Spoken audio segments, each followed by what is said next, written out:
ആലുവയെ നടുക്കിയ ഇരട്ട കവർച്ച കേസ് പ്രതികളെ തിരിച്ചറിയാൻ പോലീസിനെ സഹായിച്ചത് നിർണായകമായ CCTV ദൃശ്യങ്ങൾ തന്നെയായിരുന്നു. വീട് കുത്തിത്തുറക്കുന്ന ദൃശ്യങ്ങൾക്കൊപ്പം പോലീസ് ശേഖരിച്ച അനുബന്ധ തെളിവുകളും ആ തെളിവുകളൊക്കെ വഴി പ്രതികൾ ഇതര സംസ്ഥാനക്കാരാണ് എന്നും കണ്ടെത്തി.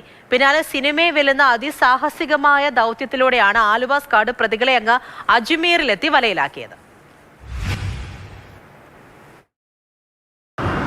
കഴിഞ്ഞ വർഷം ആദ്യമാണ് ആലുവയിൽ രണ്ടിടത്തായി വീടുകളിൽ കൊള്ള നടന്നത്. കുട്ടമശ്ശേരിയിലും ആലുവ നഗരത്തിലുമായിരുന്നു മോഷണം. ഏകദേശം ഒരു 40 പവനെടുത്ത സ്വർണവും പണവുമാണ് മോഷണം പോയത്. ആലുവ ജില്ലാ പോലീസ് ആസ്ഥാനത്തിന് തൊട്ടടുത്ത് നടന്ന കവർച്ച പോലീസിനാകെ ക്ഷീണമായി. അവിടെയാണ് ഈ കവർച്ച നടന്ന വീട്ടിലെ CCTV ദൃശ്യം പോലീസിന് തുണയായത്.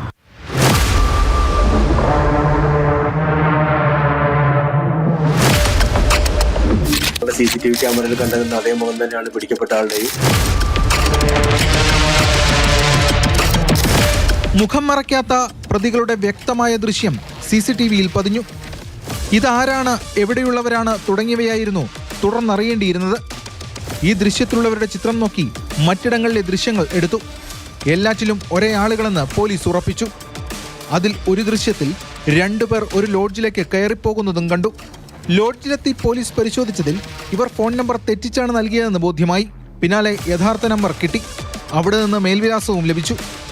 അങ്ങനെ പ്രതികൾ ഉത്തരാഖണ്ഡ് സ്വദേശികളായ ഡാനിഷ്, ഷഹജാദ് എന്നിവരാണെന്ന് ബോധ്യമായി. എല്ലാറ്റിൻ്റെയും തുടക്കം ആദ്യം കിട്ടിയ CCTV ദൃശ്യങ്ങളിൽ നിന്ന്.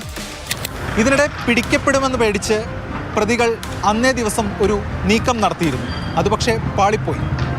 അതായത് മോഷണം നടത്തിയ വീട്ടിലെ CCTV ഹാർഡ് ഡിസ്ക് ആണെന്ന് ധരിച്ച് പ്രതികൾ കൊണ്ടുപോയത് TV-യുടെ സെറ്റ് ടോപ്പ് ബോക്സ് ആയിരുന്നു. എന്തായാലും CCTV ഹാർഡ് ഡിസ്ക് പോകാതിരുന്നത് ഭാഗ്യമായി. ആ CCTV ദൃശ്യങ്ങൾക്കൊപ്പം പോലീസിൻ്റെ അന്വേഷണ മികവ് കൂടി ചേർന്നപ്പോൾ നല്ല റിസൾട്ടാണ് ആ കേസിൽ ഉണ്ടായത്.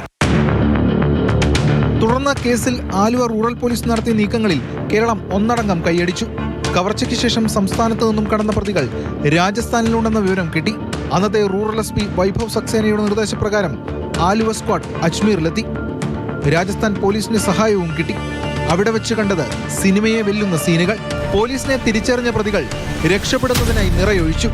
അപകടത്തിൽ നിന്നും തലനാരിഴയ്ക്ക് രക്ഷപ്പെട്ട അന്വേഷണ സംഘം പ്രതികളെ ബലപ്രയോഗത്തിലൂടെ കീഴടക്കുകയായിരുന്നു.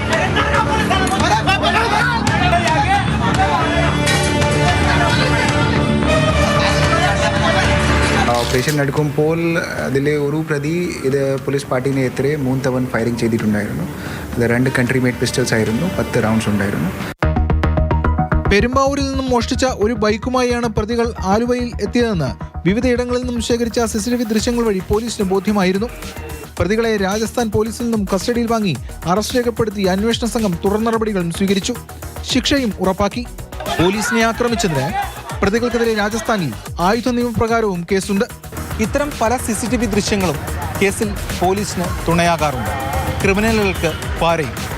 ഈ കേസിൽ CCTV ദൃശ്യങ്ങൾക്കൊപ്പം തന്നെ പോലീസിൻ്റെ അതിസാഹസികതയും എടുത്തു പറയേണ്ടതാണ്. അങ്ങനെ ആലുവ സ്ക്വാഡ് താരമായി മാറി.